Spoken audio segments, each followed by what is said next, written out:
When you put the best for last on stage, well, you're gonna get the best show ever. Good morning, good afternoon, good evening, ladies and gentlemen, wherever you may be in the world. Thank you for joining us here tonight for round 10 of the North American Simrigs Sprint Series. We're here at Spa-Francorchamps in Belgium, the best circuit in the world if you ask me, for the final round of the Sprint Series. For some, it is over, under, and out. And for others, well, there's still just a little bit more battling to do. 1 hour on the clock, one mandatory pit stop, and all the marbles to play for. But before we can even get into that, we should probably be talking about the points and the results from last week. So to start off, of course, results from last week. Paul Britt made it 2 in a row at Monza after the win at Bathurst. Did it again ahead of Hutchinson and Carpenter.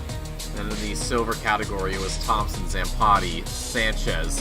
That was the 3 drivers down there. And then for the Pro-Ams, Andreasen, Rodriguez, and Parity. Then rounding us out in the amateur class, Good, Hernandez, Treister, and Giovanni. Those guys making it onto the podium for their respective classifications. We're just in qualifying right now. It's still about half of it, give or take. Had my timing off on everything, so I do apologize to the drivers for that one. Right now it is, again, Admiral Australia leading the field. First place, 2:16.39. It's the fastest we've seen, at least that I've seen, with EU earlier, and this now. Hutchinson, not present. But it doesn't matter, because looking at the point distributions, Hutchinson, 1,243 points. That is a 261 point gap over second place Loverank. So that championship overall is done, although Loverank 93 points ahead of Clifford. Not saying that Clifford could overtake, but it would be a miracle and a half if they actually did. Then in silver, Thompson has won that one, 708 points, 244 clear of Sanchez, who is 464, although the gap between Sanchez and Wilson, 34 points, so we could see a swap for second place in the silver category. Now to Pro-Am, that is where the battles are going to take place. Round 386, only 7 tally marks ahead of Andreasen. 379, Flores, 363. So Pro-Am could go a different way. This is where I saw Andreasen. Yeah, Andreasen right now 12th position in the 86 Ferrari out of Argentina, but it's this man right here, Spencer Brown, number 12 McLaren that he's got to get around. But with about 6 positions between them, that is a very difficult hill to overcome. And then I don't believe Flores is here. I would have seen him. So the chance for a Pro-Am champion change definitely in the cards. And then for the amateur as well, it's Chris Good, 287 points. Giovanni has 190. Hernandez Tricer, 163. Hernandez Tricer not here. Giovanni is, and so is Good. So that is basically done. 97 points might be a pretty massive hill to overcome, especially with Giovanni down there at 18. 21 cars on the grid here tonight. Mostly pros, mostly pro-ams. A few silvers sprinkled in. And a couple of amateurs just to round us out. Nice balanced diet. But right now, Jonathan Clifford, a name we're used to seeing in the top 3 or 4, is now outside of the top 10, just got pushed out. I believe Carpenter. I didn't catch that though. And while we have the time, of course, we're going to take a little bit of a few minutes to talk about the point scoring. We don't usually talk about that a lot. At the very least, I always mention, you know, the maximum amount of points you can get is 158. However, I don't know why I wrote +5 for fastest lap. That was stupid. So, if you win the race, obviously you get 150 points. Second place is 130. Third is 115, and then fourth is 100. And then from there, you just go down by 5. So fourth is 100, fifth is 95, sixth is 90, so on and so on until you get to 15th. That's where you get 45 points. And then that's where the distribution changes again to a factor of 3. So you go 15th, you get 45, 16th is 42, 17th is 39. And you keep going down by 3 until you get to, I believe, 25, if my memory serves me. I only wrote down to 20. I completely just forgot about the other drivers that were showing up here tonight. So the main battle we want to focus on, though, it's going to be between Brown and Andreas, and 7 points. But Brown right now up into 3rd, so he's completely blown this out of the water. Hasn't really looked back as he was getting this qualifying session underway. So it's 3 points until you get actually to 30th, then it's just 1 point. So it's 3 all the way down, and then you get to 29 with 3. So long story short, 27 is the minimum number of points these drivers will be grabbing here tonight.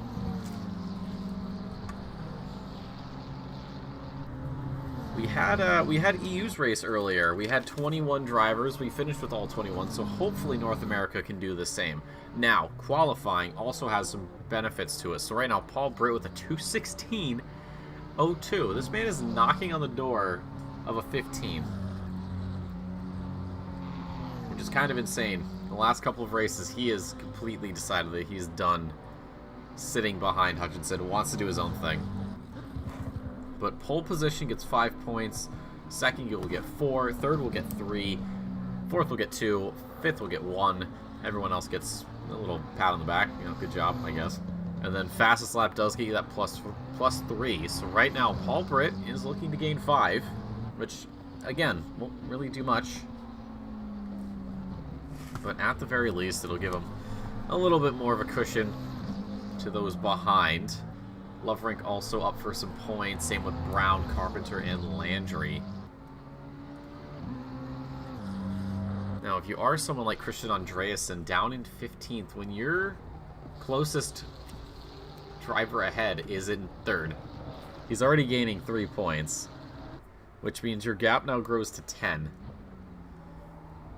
I'm not seeing any improvements pretty much anywhere, except for this guy right here, Jonathan Clifford, 999.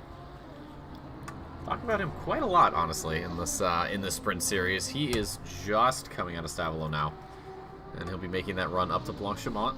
He is a few tenths, and that few tenths could give him, I wouldn't give him enough for top 5, but it would get him pretty close, unless he can somehow nail the bus stop chicane. But he's actually lost a couple tenths coming out of Blanchimont, so here we go. All those Zampati, sure, why not? Well, let's see. He's gained the time back. Those last couple of corners, what's it gonna be? The 999 goes number 9. Just around Sanchez. We'll trade that position out. So, not the improvement he was looking for, but he'll be glad to take anything he can get at this point. Keshawn Hall, currently sitting last on the grid, does have a few tenths. This won't put him past parity, and that certainly won't either, as he does have to let the 70 there of Bandera through. And just behind that, I believe to be Thompson, who is not improving at the moment. Bandera, though, is on a flyer of a lap. Another couple tenths. This would put him into the top 10, potentially around Clifford, maybe even around Zampati if he plays his cards right. That's definitely easier said than done. Group Blanchimont. One of the corners we're definitely going to be keeping an eye on. Same with Eau Rouge Radion. We saw one championship leader in EU completely bin it there twice, and that was his season over and out. But Bandera goes 8th around Clifford and Zampati, and he has enough time to get another lap in. So this will be his final lap. Speaking of final laps, this man right here, Aldo Zampati, you just talked about him. He wants that spot back. He does not want to start behind Bandera. You can see in the top 10, it's all McLarens except for Clifford and Loverink. The two Italian manufacturers. One horse, one bull. And a bunch of swoops in there. Oh, this could be very good for Zampati, though. Where's this going to put him? 8th. So he takes it back from Bandera. Bandera is going to be getting information on that, so he's going to push that lap. Christian Andreasen still sitting 15th. But more speed goes his way. Could get around Portis, but Portis also improving, so if he does get around, he's going to have to bank on the Honda messing up a corner, running wide, spinning out something. And there it is, 14th. We look back, Portis, the most committed man in all of OOR, has never swapped seats, has stayed at Honda. Used to be one of those drivers we saw at the top of the grid consistently. And, well, BOP changes will have other things to say about that. Speaking of top of the field, Paul Britt barely into the 215s with a 215.92, almost 9 tenths ahead of Loverink. We may have found Hutchinson's replacement. Portis, 12th. With that lap, a 2:18.09. Speaking of improvements, Landry is one of them. Same with Carpenter behind. The two McLarens. We're going to see. Landry goes 4th. Does Carpenter spoil it? Carpenter goes 3rd. More tense than one can imagine. And I believe the last driver we should be seeing across the line is this man right here, Keshawn Hall. Unless the game decides to push us forward, which is possible. Just up ahead is Bandera, who has not improved. So Zampati will win out on that one. Keshawn Hall, he's got a 2nd. Could this be more? He's 21st. Crosses the line, only goes up to 20th. So Kevin Parody starts from the back of the grid here tonight at Spa. And ladies and gentlemen, for the last time, it's going to be my favorite part, of course, of all of this. You guys already know what that is. It's the grid walk. It's going to be one thing I'll miss in the off-season. Let's be real.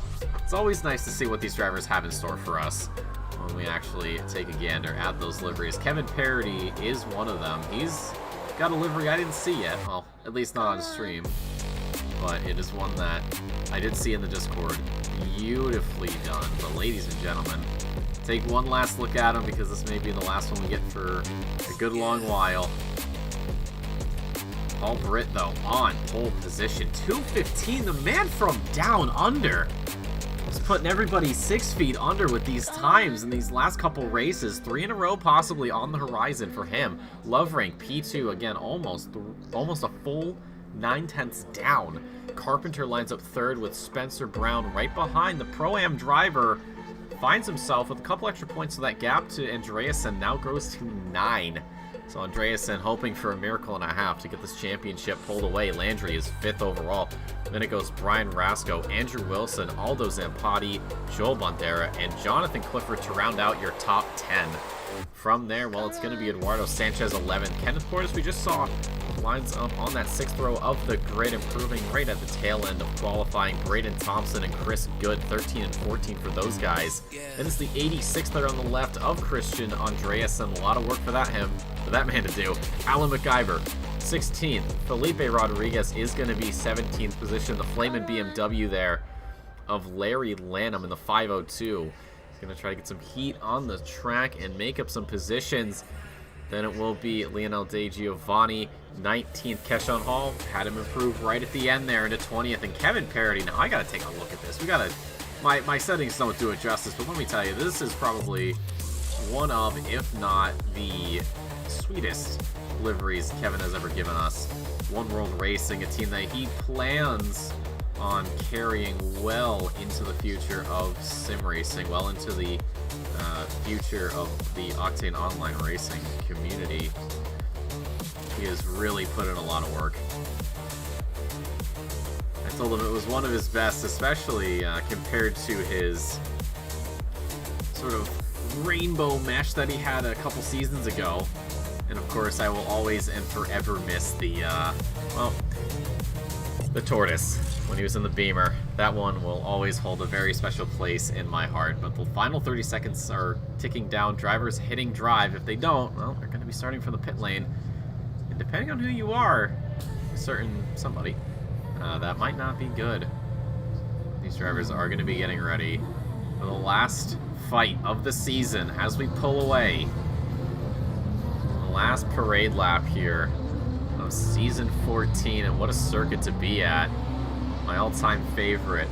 And before we get going, ladies and gentlemen, of course, a quick shout out to Simrigs for sponsoring season 14 of the Sprint Series out of Melbourne, Australia. These guys have got quite a lot in store if you're looking to upgrade your rig. Or maybe someone else's holidays are coming up, servicing all of Australia and New Zealand, no questions asked. But if you're like anybody else that lives outside of those borders in the world, or in just the world of Octane Online Racing, well, you send them an email, they'd be more than happy to do some business with you. And if you have to be one of our OR Patreon members, you guys are going to be getting 5% off your in-store purchases. Highly suggest you take advantage of that. This hobby is not cheap by any means. So again, thank you to Simrigs for sponsoring season 14, and we hope to see them again in the future. Ladies and gentlemen, we are here at the Lake Hume Chicane. The first real heavy braking zone we're going to see in this event. We'll be starting after the chicane, or after La Source rather. So drivers will have a shorter run, a much more sluggish run, let's say, to the first set of turns. So I'm not certain as to what's going to happen with these guys. I don't know if we're going to be having some shenaniganery. We almost saw 2 wide in the EU race, and then almost 3 wide at one point, which was quite exciting, but thankfully nobody really went for it because that would not have gone well at all. But this man right here, Paul Britt, out of Australia, Silk Cat, 37 McLaren. The last 3 races he's won. He won at Bathurst, home turf. Granted, you could say Hutchinson wasn't there, it didn't really matter. Then we were at Monza the week after. He won that ahead of Hutchinson. And this week, Hutchinson not showing his face. But doesn't matter. The championship's already been won overall, and in pro if you want to go that far. So Paul Britt, just doing this for some latter stage bragging rights. Again, that big question mark remains Brown and Andreasen. It's 9 points. But it's going to feel like 9 million points for Andreasen. Down in 15th, Brown all the way up in P4. All those McLarens, and then a Ferrari, and then a Lamborghini, just to break things up a little bit. Why worry about the monotony? A lot of drivers, though, sticking with McLaren this season. But anyways, ladies and gentlemen, we are side by side as we head up to the bus stop for the last time. This is the point in parade lap, where those nerves go away. Soon you're not going to have a chance to think. Soon you are not going to have a chance to carefully plan everything out. Your plans are either made or they aren't. And this is where all that practice comes together. Again, for most, the season's done. Just get to the checkered flag, park it, enjoy your break. For two, the championship could go either way. But it's a lot of work for one, and for the other, well, might as well just be hot laps. But ladies and gentlemen, around the source, we slowly, for the last time, pull up to where we started. An hour on the clock. One mandatory stop.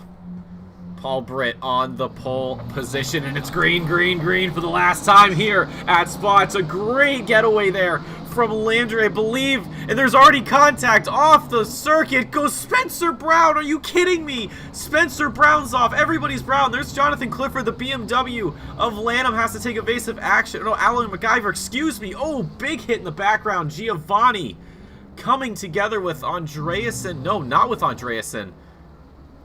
That's Kevin Parody. Huge impact. And immediately, the virtual safety car is called out. That was a huge crash right at the start. There's Alan MacGyver. God, what a horrendous start. That is not what you want to see. And I think I may or may not have called the wrong driver. It was Brian Rasco. Brian Rasco was the culprit. So while we are on this little lap, we are going to be taking a look at this from Rasco. Now this is the race start. So what we're going to do is we're going to hop right here. Move that. So look at the launch he gets right at the start. That's the 12. That's Spencer Brown. Immediately goes to the inside. And then coming through, there's a little bit of contact. And if we look at this from Brown's POV, or at least focusing him, hits one, hits the other, and immediately goes off. And then I'm not certain what happens up here. I don't know if there was more contact. Oh, Alan MacGyver gets booted. There's the Porsche of Rodriguez, and well, that's how everything else happened. So Brian Rasco has shaken things up because Spencer Brown is now in 18th position. Andreasen is in 13th.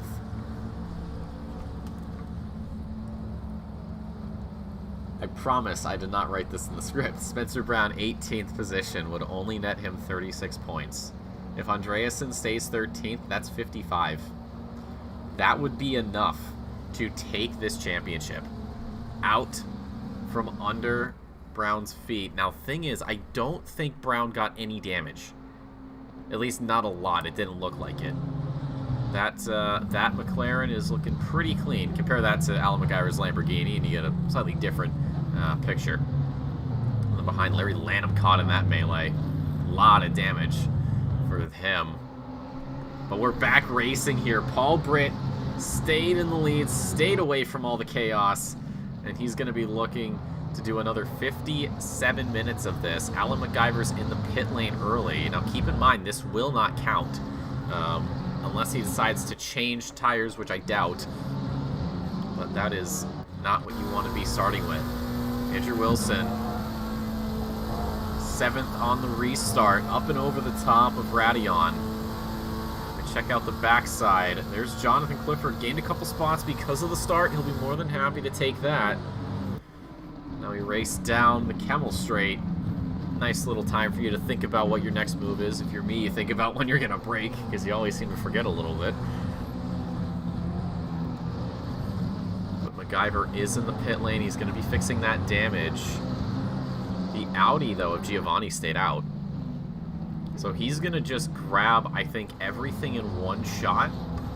Grab the damage, grab the tires, get enough fuel, get to the end of the race. And that's going to be a long stint, I will say. Check back in Patera. He's coming under threat. Eduardo Sanchez. Couple downshifts. Ooh, the back end stepping out. But he's practiced this, gets it back in line. He will lose a little bit of time to Bandera and Portis, but it's not really a huge deal. Chris Good is stopped on the circuit. I don't know what's happened to him. Try and roll this one back, see what happened. We go up top. This is towards, well, what some people have dubbed no-name corner or commentary corner, depending on who you ask. Hasn't lost it there, so it must have been at Puon. It's on. Oh, no. That is Spencer Brown making contact. He stopped to try to let him through, but realized he was not going to come back anytime soon. So that's why the 321 is facing perpendicular. And for Brown, that could be copping a penalty as well. So as if things were not already bad enough, they may be getting worse. Rodriguez just scoped down the inside. The door was not open at all. He does not want any part of that. Austin Carpenter with Loverink. Loverink's got some speed. And fastest lap at the moment, of course, early on, it doesn't really matter all that much. 2:18, so not what we're used to seeing. Sanchez, hold on, side by side, actually pulling around Braden Thompson there. As we go too wide, through Eau Rouge, out the top of Radion. It is the Lamborghini that steps out, and that does give Andreasen a chance to actually move in. The speed difference was a little too much, a little too soon, because he goes right into the back of the Lambo. Now it's going to give us a great overview of these two going into the Lake Coupe chicane. Sanchez on the inside, soon to be outside, goes right across the grass. McLaren Lawn Care Services up and running here in Belgium. Andreasen, great lines though, a little bit of a sidestep. He's going to lose him some momentum. It keeps him moving, late on the brakes. Rodriguez in a very awkward spot right now. Keshawn Hall managing the Aston Martin as best he can right now. Trying to match the Porsche's power output. But like all things, easier said than done. He is more than capable of just pinning himself in that rearview mirror and just slowly wearing down his opponents. He may not do it via pressure, but he will do it simply on pure mental torture. That is how he aims. Keep an eye on that because Spencer Brown is also getting in on this. We could have a 305. Ooh, it's a little bit loose there. Aston Martin a little wide. Does not give Spencer Brown a chance now. The slipstream going to be used to great effect to Blanchimont, the inside line. The number 12 goes, really sticking it on the inside. Everything he's got right now. Are they going to go too wide through Blanchimont? No, they are not. Hall's stepping away. But does he reaggress into the bus stop chicane? Answer to that one is going to be a resounding no. Oh, he actually goes into the pit lane. Hall's in the pit lane very early on. Giovanni out there. MacGyver out as well. So he just got out of the pits after that lap 1 incident. So he has a long way to go. Giovanni is, surprisingly, clearing the pit stop. So 52 minutes on one set. And hopefully enough fuel to get there. If not, hopefully someone gives him a little bit of a push across the line. I almost did that once when I was in Sprint. Oh, actually, we have some side-by-side right now. Michael Landry and Jonathan Clifford. It is the Canadian that comes out on top of that one. Pure drag race. Does get him ahead. Oh, you can see the correction there in the tires. Trying to keep that McLaren stapled. One of the cars that's far more sensitive, it feels like, to changes, little bumps, than any other car. There's Giovanni getting out of the way. Blue flag does not want to hold anybody up. Continue to check through the field, and a lot of gaps just under a second, but nobody really in prime attacking position. Jonathan Clifford, though, will not let this one go. Portis having to finally get around some traffic, and now is free to open the taps. Behind that, Braden Thompson as well. Ooh, Sanchez. Sanchez is in a great spot because he's going to get quite a bit of a slipstream. Blanchimont, unless he... Oh, a little bit of a wiggle there. push him offline, lose some time. So not as much slipstream as he was hoping for. It's just those little millimeters here and there that's going to make the difference. But still, pulling in, you can see the hole being punched in the air, and here he comes through Blanchimont. Both of them go. No sign of a lift from Portis into the bus stop. Portis goes middle, doesn't give any sort of option to the McLaren behind. Keeps him guessing, and that guesswork is going to keep him in 10th position for the time being. Felipe Rodriguez is coming into the pit lane here, 50 minutes on the clock. I'm surprised we're seeing pit stops this early. I think the earliest we saw it was, I want to say maybe 10 minutes or so, 10, 15 minutes, about 15 minutes after, 15, 20, somewhere in there, yeah. I know my numbers. Over in EU. So pit stops coming in early for drivers who I don't think were involved in the lap 1 chaos is surprising, but it's their call. But that is a long, it's going to be a long stint. Speaking of long, this pit lane just goes on forever. Calling back to the days where the pit stalls were in that first half, and then you had the rest of the pit lane to sort of do a crossword puzzle or, you know, make bad financial decisions, or if you're Chris Good, cop a drive-through penalty for track limits. That came off far more harsh than I meant it to be, but now that they moved the pit stalls up, it doesn't feel as bad. It's still the same amount of time that you're spending in the pit lane, but it's a bit more manageable. It's a bit more understanding. So Good will have 3 laps to serve that one. If he doesn't... Oh, Larry Lanham spun out. We'll roll this one back 30 seconds. Go into Helicam. Oh, he just gets it wrong out of Lake Coombe. Very common spot for drivers to spin out. At least from what I've seen. We're going to actually ride on board here. Very gentle on the throttle. Maybe a little bit eager. What happens? Oh, yeah, the back end just steps out on him. Does a perfect 360. Almost. We'll say 270. As we gaze off into the world. So, self-inflicted, no contact, thankfully. You can see the hood there, just a little bit propped up. He was one of those unfortunate few. Oh, side by side, Austin Carpenter looking for some positions here. Lovering the inside line. Does it work? Still side by side through turn number 1. Now it is going to be the drive out of the corner for the Ferrari. The horse stretching its legs and getting a move on. Unfortunately, though, Carpenter not willing to give this one up. And, well, as I say that, he has to. He has no other option. Oh, Rouge Radion. You saw what happened. We had 3 wide. He did not want a repeat of that. But if that is a preview of things to come, then Lovering has got to be careful. That could be a position lost in due time. Chris Good comes in to serve that drive-through penalty, so he's getting that one out of the way early. Does not want to hold on to it for too long. Which is, in the term of strategy, usually a good idea. Right now we join Jonathan Clifford, Andrew Wilson. The battle for 7th sees these two. And just behind, Bandera's all by himself. Portis and Sanchez again. These two guys a lot closer. The others. And then just behind still, Thompson is just lurking.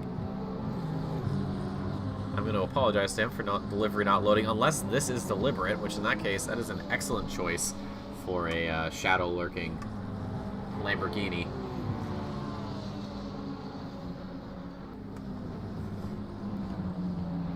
We are very early on in this race. There is still plenty of time left.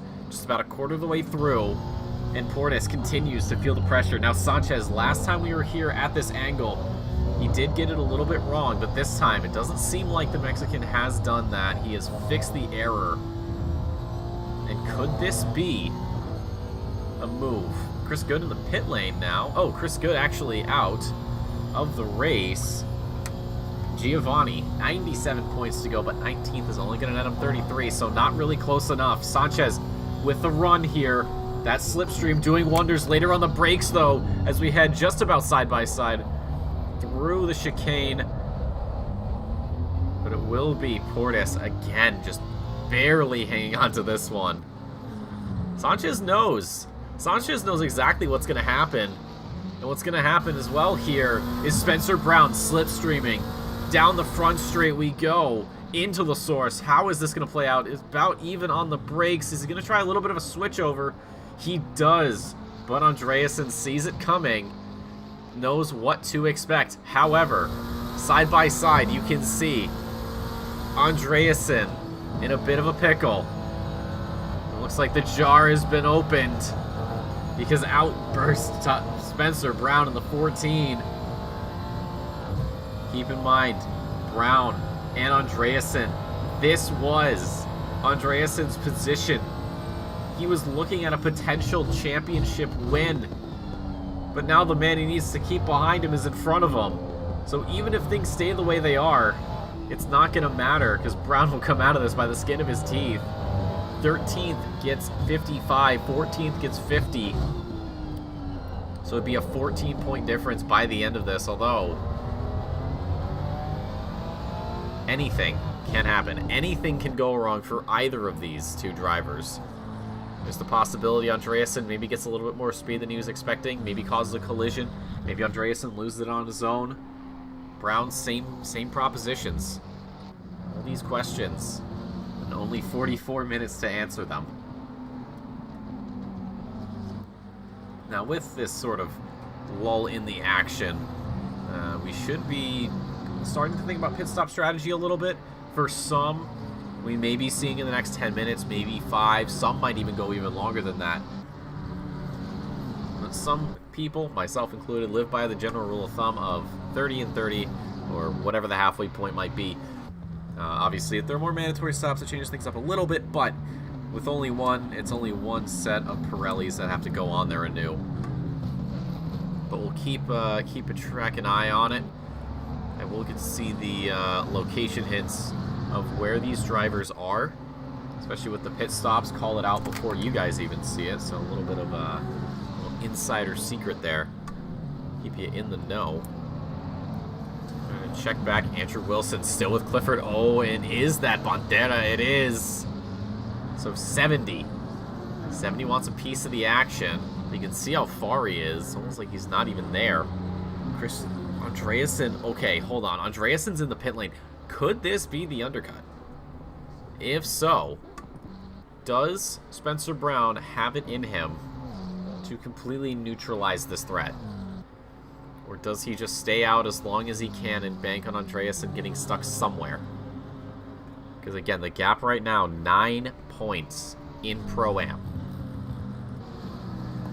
It is still up for grabs there. The Pro and overall championship, that's done. Hutchinson's won it. Hutchinson isn't even here. That's how far ahead he is. Thompson has already won silver over Sanchez. Wilson here is third. He could make a change. 7th position does get 85. And 10th gets 70. That would not be enough, though. It needs to be at least 34 points. Well, 35 if we want to actually be correct here. And then the amateur Chris Good, already lost him, but that's okay because he has a 97-point gap to Giovanni, who is sitting last right now. So even if Giovanni finishes this race, it's not going to matter. He would have to finish 4th.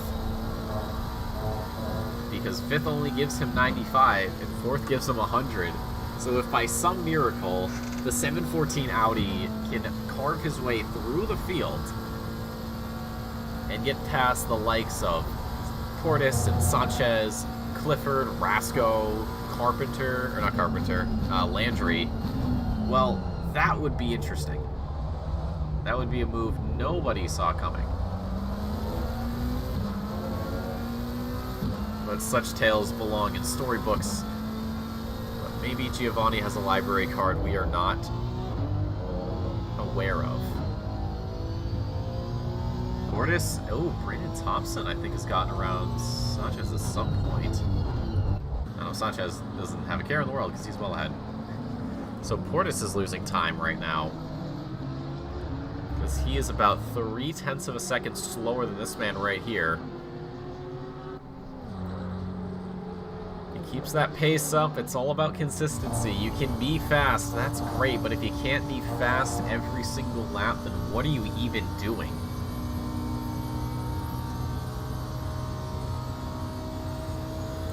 I've had that happen a lot. Shout out Trackmania community. Love you guys. But I've had that. You get one good lap, you feel like you're God, and then all of a sudden, well, you're not. And we do have a move. That was Zampati actually losing the spot. Now Brian Rasco is here for the McLaren Shebanger Gangery. Right behind him is another McLaren of Wilson, but he is a little over a second back, so he's not really in the picture. You wonder how similar these setups actually are on the McLarens. Because we have, what, 1, 2, 3, 4, 5, 6, 7, 8, 9. 9 McLarens on the grid here tonight. Obviously, drivers are going to tweak them a little bit here and there, make them match their driving style, but how much of the information is actually carried over between setups? That's what I want to know. How much different does that become? And even in the Lamborghinis, there's only 4 of them, but Clifford and Thompson, Parody, and MacGyver. What subtle differences are there? Really makes you wonder. The Ferraris, Andreasen, Loverank, obviously people like Portis or Lanham, Rodriguez, Hall, Giovanni. There's probably no one they're copying the homework of, unless you're, you know, unless you're Rodriguez. Then maybe you've had some sort of DMs, a little elbow with Hutchinson, try to pick up some of those setups. But what works for one may not work for the other. Have you ever seen those setups? Certain, we'll just say academies. It might not work, I can tell you that. I've gotten from a couple of places, though, so it's not like I'm just targeting one. But that's why some of these drivers are where they are at. Paul Britt especially, putting in a lot of work here in ACC and other sims, I assume. Really just tweaking those setups. Oh, Zampati completely outbrakes himself. And that does give Rasco a bit of light in a dark tunnel that he has been sitting in for a very long time. The shadow of a fellow McLaren is not somewhere he wants to be. Wilson even more so. A lot of proverbial shade to be found. Oh, Rasco loose there. And Wilson could have a shot, but he cannot take advantage of this. Another slide there for the 135. This is just killing time right now, and not in the way you want to kill time. Not in the final 10 minutes of my shift time killing. Time killing that could be the 6th position lost. Oh, Wilson. A little bit of a launch there. Activating hyperdrive a little too early. If there's ever a spot to do it, it'd be right here. But because of that break, it's going to lose it. We'll be in the slipstream. I don't think Rasco will have the same luxury. No, I think Zampati a little too far away. Through Blanchimont. Beautiful corner. Love seeing it done. Defensive line for Rasco, albeit for a moment. Right back on the racing line. Oh, Wilson, that was close. Rasco coming into the pit lane. So maybe the pressure getting to be a little bit too much. Sanchez also going in. Oh, Sanchez having an error. So that's not him going in per se, but him more involuntarily going within the area of the pit lane. Thankfully he's able to save it. Keshawn Hall here with Rodriguez behind. Rodriguez, one of those early pitters. We are getting about halfway, so we should be seeing the majority of these pit stops coming through. Rodriguez looking on the inside. Does Hall feel threatened by it? He does. He loses some speed, but because of that, Rodriguez with a tap right behind. There's Loverink flashing the headlights, and Rodriguez is going to be just a little bit dented up about that. He had to move on, but everybody showed up at the worst possible time. Rasco, Lanham in the pits. There's Wilson behind, or sorry, Carpenter rather. So now Loverink is going to have to get through Keshawn Hall. Oh, this is killing Loverink right now. This is absolutely blowing all the pace he has. He's going to let him through. Now Rodriguez. How does he use Carpenter as a pick? He could screen it. He's going to have to let him through. This is also helping Loverink out because this is building a gap. So Rodriguez lets the McLaren through. Hall's running a little bit wide, but he has a very good gap. But it will be Rodriguez maybe getting a little bit of a slipstream, possibly a tow through Blanchimont. The lights flashing there for the 883.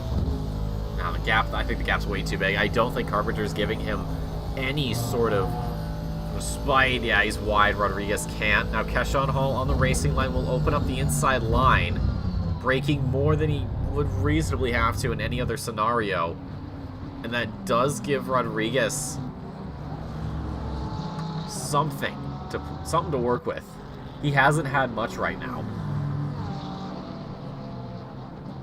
But now the downside is that Carpenter will be giving a slipstream over, so he has to stay close, Rodriguez.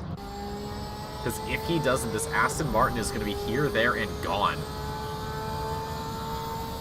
Which is going to absolutely kill him. Up and over, slight lift. Oh, I think Hall may have lifted a little bit more. So the possible slipstream from Carpenter is no more. Rodriguez, not quite warp speed. Not even close to ludicrous speed. But he looks on the inside into Lake Hume. Gets blocked off. Expertly done. Keshawn Hall a little bit loose, though. And again loose. That Aston Martin just cannot stay pinned down. One of the easiest cars to drive, in my opinion, is, well, being shown something different. But all of that is nothing. Rodriguez cannot take advantage. But he is really giving Hall a run for his money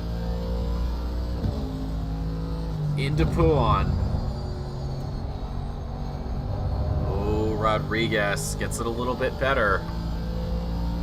But he just can't do anything. It's these little micro adjustments that are pulling him in, but none of it is actually tipping the scale. He remains behind. Try as he might. That really is the big battle besides Sanchez and I believe Portis, who are just behind these two. So now this sets up another scenario. Rodriguez, we'll see if we can spot him. Yep, there he is. There's Sanchez. Oh, no, sorry, that wasn't Sanchez. Might have been, oh, I think it was Clifford. Yeah, it's Clifford. Okay, so Clifford, Wilson, Zampati, I'm getting there. Landry. So Landry is the first car in this queue that has to get around the blue flags. And pace is going to definitely play a factor into how soon they show up. Rodriguez, oh, I think he got it wrong. I think he just got bus stop wrong. He did. Oh, Landry comes into the pit lane. There goes Wilson as well. And I think just behind, I thought we saw someone else dive in. Oh, Sanchez. Sanchez comes in. That does give Portis a little bit of an oasis here at the 7-kilometer circuit to get the pace out. But if he knows Sanchez is trying to undercut, he's got to get this lap perfect, and then he's got to come in and do the exact same thing. Hall, 7/10. Rodriguez. This has been a familiar sight. While you can sit under your opponent's wing or chill in their rearview mirror, you got to be careful, because the mesmerization of your front end on their rearview mirror can have the same sort of effect of their back end on your eyes. It will slow you down. You will make mistakes. You will lose your momentum. You'll kill your confidence. And at that point, you know, checkered flag's already here. But unfortunately, the checkered flag will not be here for another 30, almost 31 minutes. Jonathan Clifford. Oh, that's not Carpenter. That's Bandera. Bandera's last lap, 18:28. 19:36 for Clifford. I don't know if that was because of back markers or if that was something else entirely, but that is pretty shocking pace. The Parody comes into the pit lane. Beautiful looking livery. Gotta shout that out. Huge fan of that. Getting very, like, late 2000s, early 2010 vibes, and it makes me very happy. We're gonna have to check back in, though. Keshawn Hall. With a very simple livery, something that's kind of iconic with him. Oh, MacGyver's coming as well. Oh, no. MacGyver's had more problems. Unless he stayed out, unless that's from lap 1. Which, if he's stayed out this long with that much damage, I don't know if I should be impressed or demotivated or some weird third thing. But if that's from something else, then it's from something else. Britt's in, Lovering's in, Zampotti's in, Clifford's in, Bandera's in. So that leaves Carpenter. Braden Thompson's coming into the pit lane. Does Spencer Brown do the same? No, Spencer Brown stays out. Landry, he's already got his served. So that's going to leave Spencer Brown, Kenneth Portis, Austin Carpenter. 3 drivers who have yet to pit. Just under 30 minutes to go. So yeah, halfway we are seeing the majority of the pit stops. Drivers just wanting a clean slice side by side. Here we go into Lake Coombe. Could this be Rodriguez finally getting what he so desperately desires?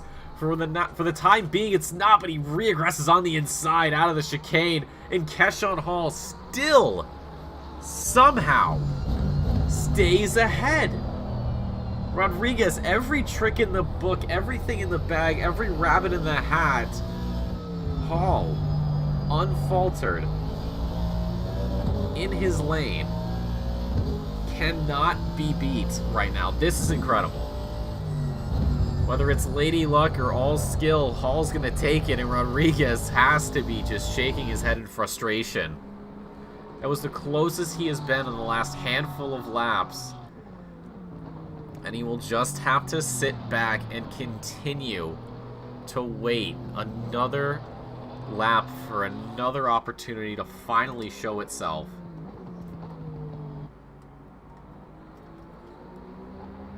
But this is just painful to watch. Being in this position is one of the most heartbreaking, demotivating things that anyone in sim racing has to deal with. You can't just barge your way. You want to do it right. And Rodriguez, I think he wanted to do 2 wide through Blanchimont, but there is only so much downforce that Porsche has. A very middle line there for the Aston Martin, trying to throw the sensors off on Rodriguez. But that might cost him. Rodriguez looking around the outside. Now he darts to the, now it's the outside. From one outside to the other outside into La Source. This is a switchback. Is this still side by side? The drive there. Does Hall have anything he can work with? As much power as the Aston Martin's going to put out for him. Rodriguez catching up at the worst time, has to just coast a little bit up and over. Now these guys got to be careful. Track limits at Radion. Commonplace. Hall stays 15th. The slipstream again, but they're getting towards the end of the straight. Is this going to do anything for Rodriguez? It isn't. Keshawn Hall. The defense to end all defenses. I think the best one we've probably seen this season. For this many laps, this consistently, time and time again, Hall is making a name for himself. And as I say that, Rodriguez on the inside is their contact. There's barely enough room between them as they head through. Up into no name or commentary. Still side by side, so close.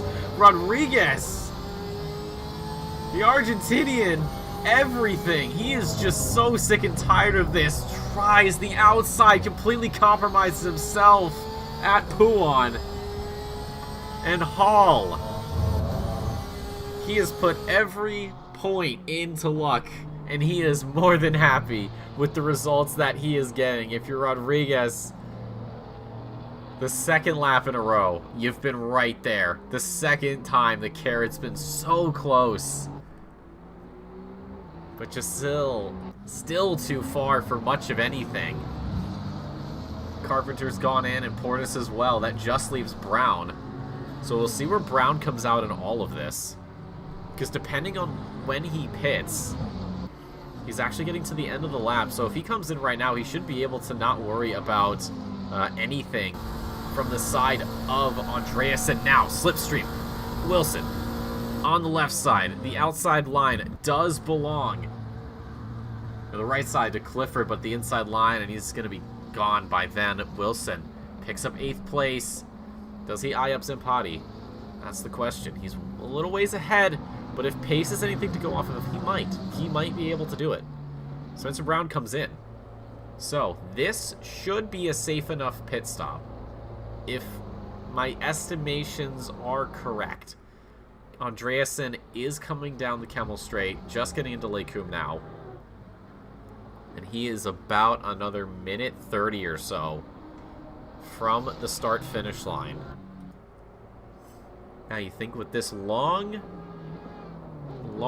pit lane, could it play a factor? Yes. And then 30-second pit stop, I doubt he's going to go for any damage fixes, and then he still has to get out of the pit lane. So if Andreasen gets there, it could be his. And in the meantime, Keshawn Hall and Felipe Rodriguez, once again, just a couple tenths between them. This has been, I don't know if the record's broken or if we just are stuck in a sort of Groundhog Day scenario, but this is amazing, these two. All the respect in the world, not any contact that I've seen. But my God, Rodriguez has just been piling it on.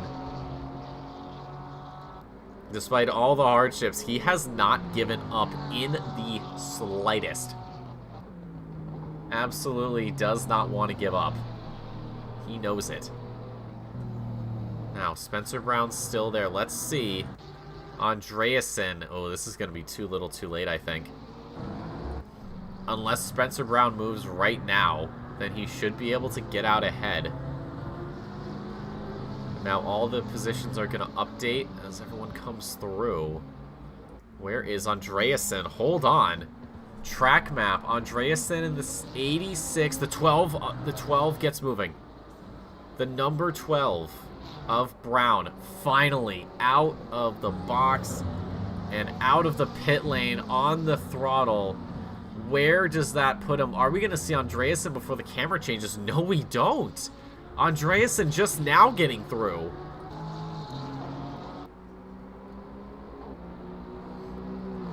So despite his best efforts, Andreasen stays behind Spencer Brown. There he is. There's the Ferrari.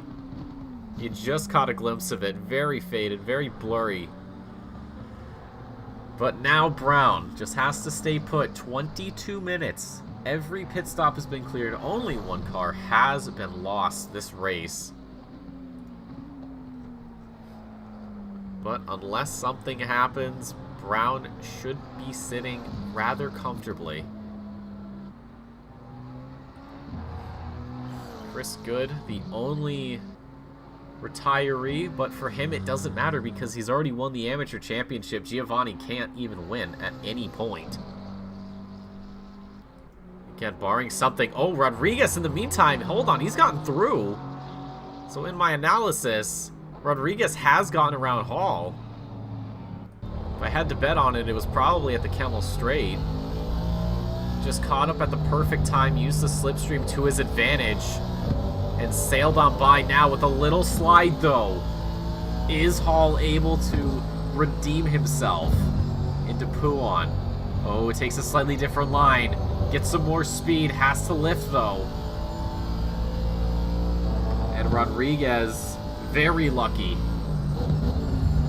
But now he's going to be in the position that Hall was in.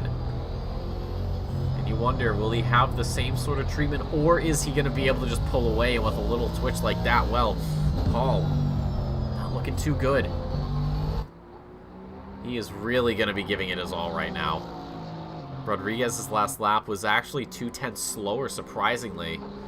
So there may have been an error. We'll check back in with this. Bandera behind Portis. This is P10. And right behind Braden Thompson in the Lamborghini. So he is just going to wait. Up and over the top, Radion. Onto the straight. Kenneth Portis got to be careful, though. Look at how close he is. The McLaren pulling to the outside as we get towards the end of the Camel Straight. How far ahead is he going to be? And the answer to that is, well, more than enough to get the move done. Perfectly done. Perfectly timed. The slipstream, all the pace that he needs. And Bandera goes into the top 10. And now he's just got to hold it. It's like they say, it's one thing to catch up, it's another thing to pass, but it's a third thing entirely to keep that person behind. And one such man doing just that is Felipe Rodriguez. He has built this gap up. 8/10. That slipstream is going to be tantalizingly close. 8/10 becomes 7, becomes 6. So Hall still close enough to gain some slipstream. Oh, Rodriguez, that was close. But he does stay put. That slide won't do him any harm. Which for him is great news, of course. It's exactly what he wants. Hall now, just under half a second. Now just about. Lap after lap, these two. I gotta give it up for both of them.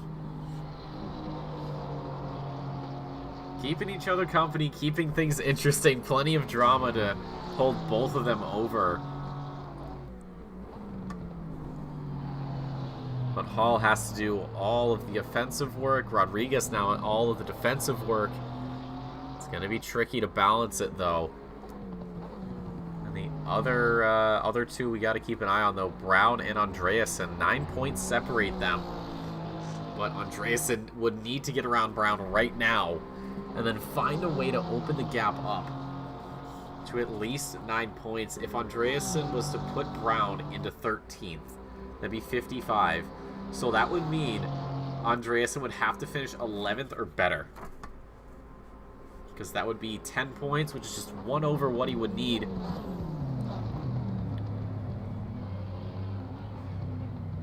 But with how quickly Brown has been lapping this circuit, it doesn't look likely. Last lap was over a second. Actually, it was over 2 seconds faster for Brown. 2.5. I don't know if Andreasen had a moment somewhere.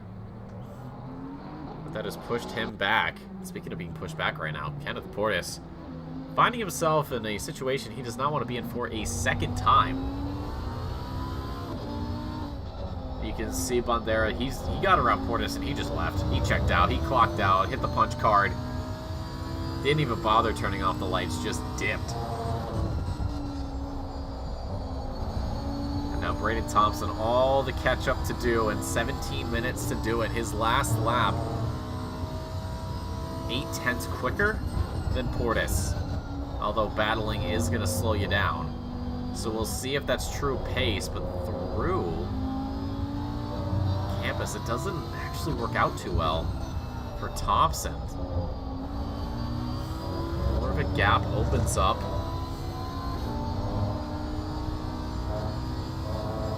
So does he have the pace to catch up? It doesn't look like it. No slipstream will also make things a little bit difficult. Zampati, Wilson, there's Clifford in the top 10. Sanchez is 9th. Bandera's 10th. Portis, Thompson, 11 and 12. Paul Britt in the lead, 13 seconds exactly at the timing line. We'll see if that has grown any bit.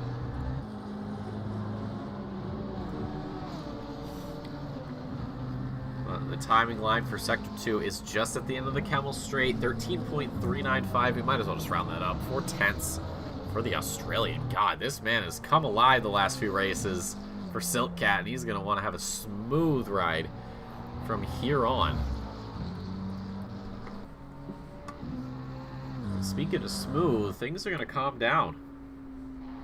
Because, well, we're kind of at that point in the race where there aren't really a lot of gaps. It's just these two, really, Rodriguez and Hall.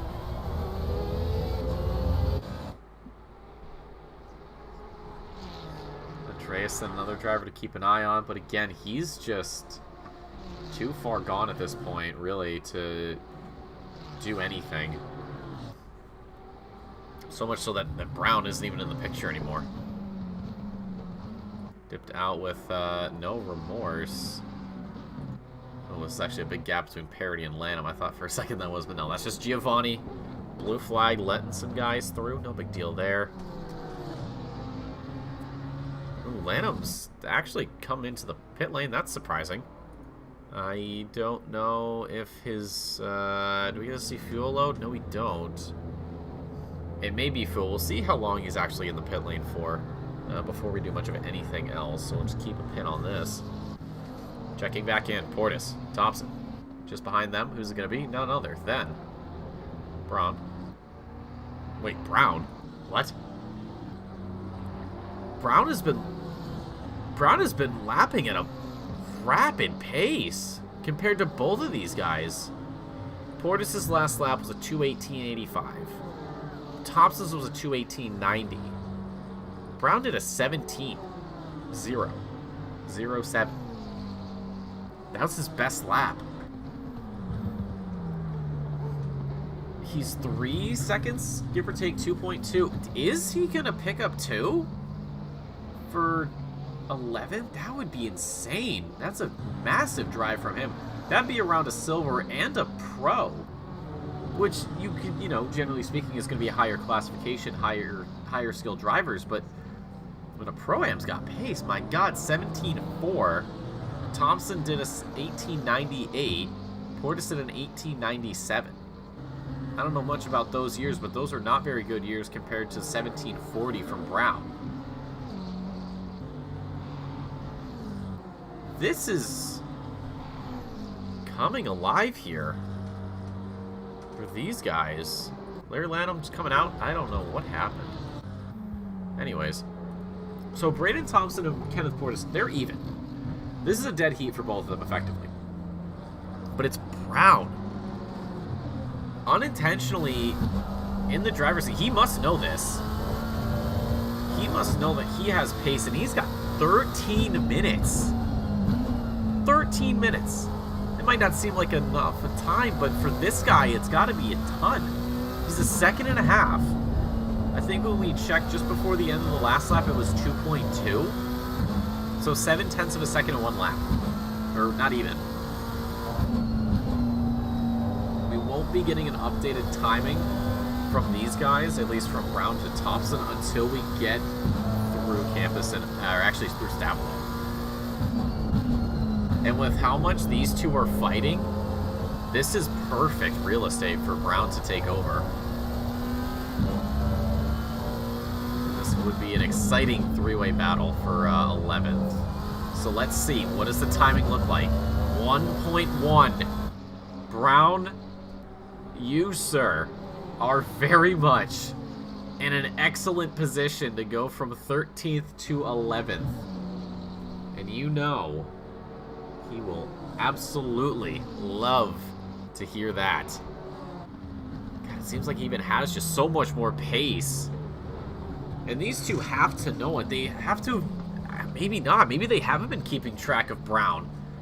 And then all of a sudden seeing a third car appear out of what is effectively nowhere, that might scare him a little bit. Maybe Thompson will say to Portis, hey, let's try to work together a little bit, you know? See if we can be best friends. But, oh man, Brown is hungry. 11 minutes, 15 seconds to go. And now that gap, well, it's 0.6 to Thompson. And once he clears, oh my God. Oh, Spencer Brown, huge moment there. Through Radion. I want to see this from his POV. This is terrifying. Little loose. Oh my God. Oh, that's massive. That's big. That could have been A race ender right there. That could have been Andreasen picking up the position.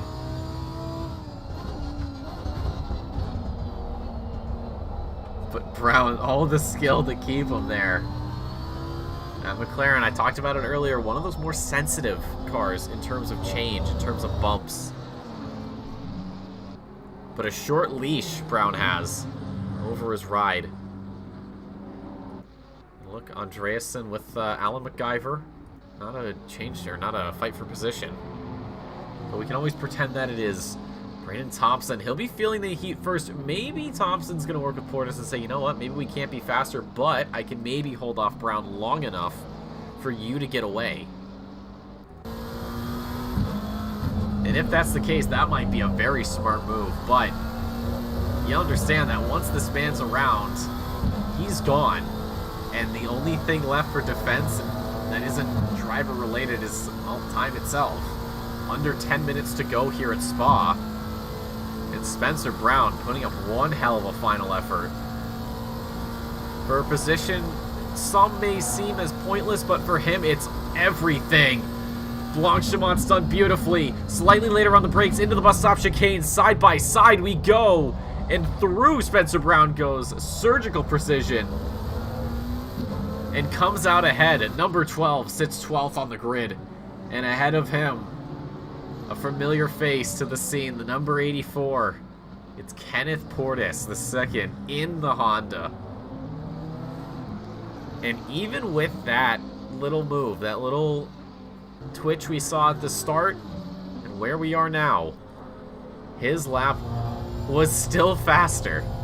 So despite Brown having a little scare here at Eau Rouge Raidillon, his lap was only 2/10 slower. If that doesn't show you the caliber of driver that the number 12 is, I don't know what will. Because that's insane. There's parity getting out of the way. He wants nothing to do with that. Alright, Portis. Well, the man that you maybe were possibly working with to hold someone behind has fallen through completely. Because now Brown wants this position badly. And he is going to use every bit of racetrack he can. Everything within the limits, but not over it, as he almost does. That's also important if he's got to keep in mind any track cuts he's gotten, if any, this race so far. If he hasn't, then it's no big deal. But of course, he wants to do it the right way. And you can already see the gap. Thompson has just completely lost out. You could say he was a cork in the bottle, but realistically, probably was more of a thin piece of paper that was holding him back. Maybe even a sticky note if you feel fancy and a little bit of tape. But right now, Portis, 7.5 minutes to go. Your 11th place hangs in the balance. And right now, the scales are tipping. Not towards you, but away and behind you. Because a slipstream to Brown, exactly what he wants. But he's got to time this. It's got to be perfectly orchestrated. Through Blanchemont, I think there was a slight lift maybe for the McLaren. And now side by side into the bus stop rather. Brown pulled up at the best time, but it also happened to be the worst time. Portis' defense, still one of the best in the business. But Spencer Brown might have something to say about that. We'll go on board here with Thompson. He'll give us an extended look at the track and the cars ahead. You can see the gap there between them, and you can see Eau Rouge Raidillon. You can see the elevation change. I know these aren't real cars, but when you drive it, your brain almost tricks you into actually feeling it. You can feel your organs move a little bit. It's an odd feeling. Oh, and speaking of odd, hold on, massive speed. Portis must have gotten something wrong. At Eau Rouge Raidillon, there's a little bump. Spencer Brown, undeterred. And Spencer Brown, using his experience, his expertise, speed, and everything that comes with sim racing, picks up 11th. Now Portis, your battle with Thompson could reignite here right at the end. It's Spencer Brown. You can see the Pro-Am driver sitting first at his class because Andreasen down in 14th. 5 minutes to go, just about 5.5 on the clock. Spencer Brown. Joe Bandera is a long way up. Actually, he's closer than I thought. Last lap, 2:17.83. Or sorry, 2:18.19. Pardon. Spencer Brown was a 2:18.33, but that's because there may have been some coasting. Now, Giovanni comes into the pit lane. Why is Giovanni in the pit lane? Interesting. We've also lost another driver, I've just realized in the meantime. So Spencer Brown is, what, 5 seconds back? If he were to somehow do a second a lap, he could possibly catch up to Bandera. Although it may come too little too late. Bandera may be able to take the last top 10 of the season. We could have seen pros, pro-ams, and pros, silvers, and a pro-am in the top 10, but 5 seconds is nothing. That Spencer Brown can overcome. Unless something happens to the number 70, which, seeing how he's been driving this whole time, I highly doubt it.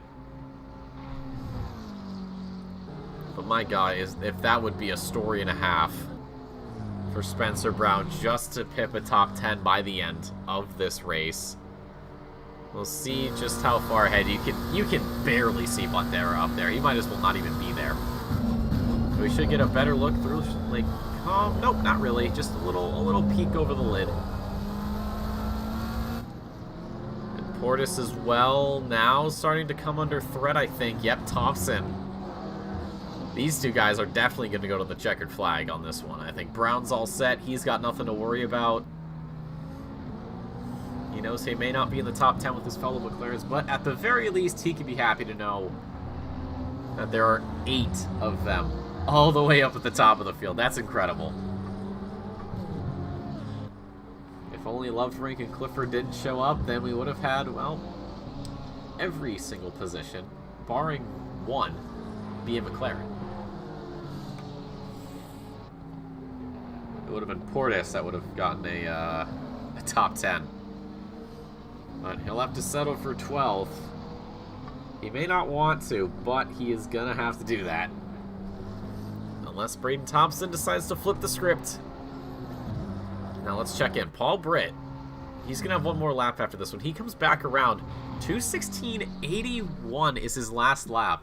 And his best is 2:16.41. I don't know what this man's on. But it's ridiculous. This is Hutchinson levels. This is Hutchinson levels of demolishing. This is ridiculous. We'll check back in. Braden Thompson and Kenneth Portis still arguing over 12th. Now, when they come back around, it's going to be the final lap of this race for both.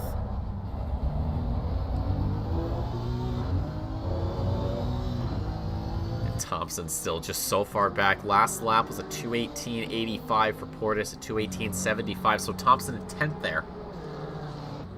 But it won't matter because we got a lap to go. And if you do a 10th a lap, that's not going to matter. Andreasen has Alan MacGyver still in tow. Surprisingly, has not been able to shake the Lamborghini. Again, not a battle for position, of course. But it's nice. It's nice to see Alan MacGyver doing his thing. Giovanni's still in the pit lane, I noticed, so there may be a technical issue or something outside of his control. Brian Rasco, haven't seen a lot of him. He's had some interesting... he had an interesting start of the race. May or may not have caused a bit of strife for Brown, but he has carried on. I don't know if the penalty is going to be added afterwards. Of course, we don't have live stewarding in North America. If you're looking to join though for next season, there should be an announcement at some point. I forget where, but it will definitely be announced. But the final lap, Paul Britt looking to go 3 in a row. He won at Bathurst. And, well, I'll save the rest of that phrase for later.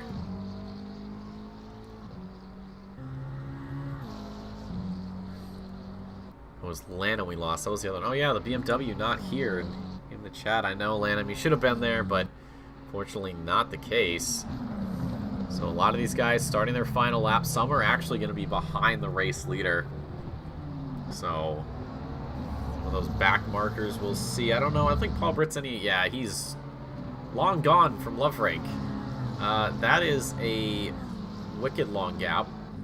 I don't know what it is. Rodriguez just had a moment there. Zampati sends it wide. So let's see what Love Rank's... Let's see what the gap is. I can base it off of lap time. It's about 20-ish seconds, a little bit less. Love Rank, your gap, 18.4. Can you overcome that? I don't think so. Do not think so. Sanchez, oh, he's in a bit of a tight spot right now because Bandera has gained some time here. Oh yeah, Sanchez had an off or something. He did a 2:22.40.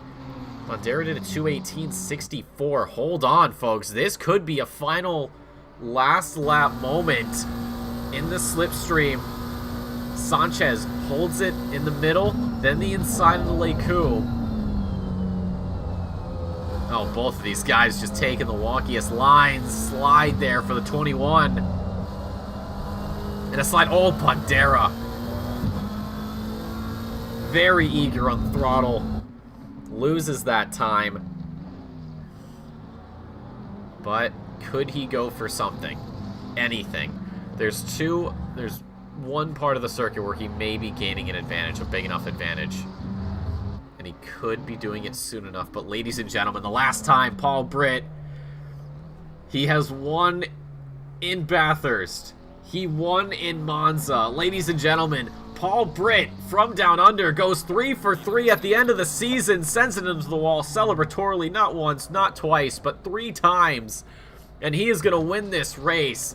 Skylar Loverink, P2 for him, very common spot. And then Carpenter will be on the podium. Landry by himself, same with Rasco, Zampati, Wilson, Clifford, Sanchez, and Bandera. This is P9. We're going to keep an eye on this because this could be a huge, huge moment for this man right here, riding on board through Blanchimont. There is a slight slipstream, but how much of that is actually going to matter? It might matter a lot. Sanchez completely misses his line. He is going to go defensive. He picks up a drive-through right at the end. Ladies and gentlemen, this is going to be Bandera's position. Sanchez is going to pick up 30 seconds for this. How far back does that put him across the line? It's 80 seconds. 80 seconds. Sanchez. Brown's going to gain a position. Portis is going to gain a position. Thompson's going to gain a position. Andreasen's going to gain a position. Rodriguez might not. But that was the... Oh, so you saw Sanchez. He just ran it wide at the end. Out of Blanchimont, and the game was like, that's it. That's your final warning. And a drive-through. And even if you went into the pit lane, it wouldn't have mattered. It's Jonathan Clifford doing some donuts. You've earned it. Same with Paul Britt. A little damage will definitely be helping that out. But that has got to be heartbreaking for him. To be so close. And that happens. He's going to be finishing, I think, in 14th. Rodriguez. What a battle him and Hall. If you see these guys, give them a big round of applause. They did absolutely incredible. Keeping each other honest all the way to the end. Rodriguez will come home 15th. Hall's going to settle for 16th. Parity 17th. MacGyver's 18th. Ladies and gentlemen, Sanchez goes 16th. 16th position all the way down. But ladies and gentlemen, that is it. That is season 14 in the books. Checked off. Whatever you want to use. And for the last time, we are going to be taking a look at the timing sheets. Overall, it is Paul Britt on top. The last 3 races are his, but the championship ultimately, overall and in the pro category, does go to Jaid Hutchison from John Lacey Esports, the man, the myth, the legend. 1,243 points to his name. Won every single race up until Bathurst, but it didn't matter. He had the championship well before that anyways. Love rank P2, Carpenter P3. Love rank will hang on to P2 overall. Then Landry and Rasco. That's your top 5 for the Pro-Ams. Spencer Brown beats Andreasen home for P1, not just here, but also in the championship. 9 points, a little too much for Andreasen to overcome. And by the end, well, it didn't really matter. Rodriguez there in third. It's Hall, Parody, MacGyver, Lanham, who lost him earlier on. But he can take solace in knowing that he put in a damn fine effort up until then. In the amateur class, Giovanni in good left very early, but much like Hutchinson, his championship was already done. So congrats to Chris Good for winning it in the amateur category, Spencer Brown in the Pro-Am category, Hutchison overall and in the Pro category, but silver, ladies and gentlemen. Zampati wins it ahead of Wilson, Thompson, Sanchez, but Thompson will take home the crown for PA. So congratulations to him and everybody who we had this season on track. You guys put in the best efforts that you could. But for now, folks, the Simrigs Sprint Series goes into hibernation. Winter is upon us here. Well, it will soon be upon us. And in the Northeast, it's going to get very cold. Season 15 will be announced at some point. We have a mini-series coming up, and we do have a 24 Hours of Spa coming up, I think in December. But ladies and gentlemen, on behalf of myself and everybody here at the OOR, I would like to thank you so much for stopping by. Hope you enjoyed your stay. One final quick shout out to Simrigs, Melbourne, Australia. What is there that I haven't said about them that I've already said 1,000,001 times? All of Australia, New Zealand, you guys are covered. If you're like me, or any of our drivers here in NA, or in EU, or even in the AP regions, or anywhere in the world, and you live outside of those borders, if you send them an email, they'd be more than happy to do some business with you.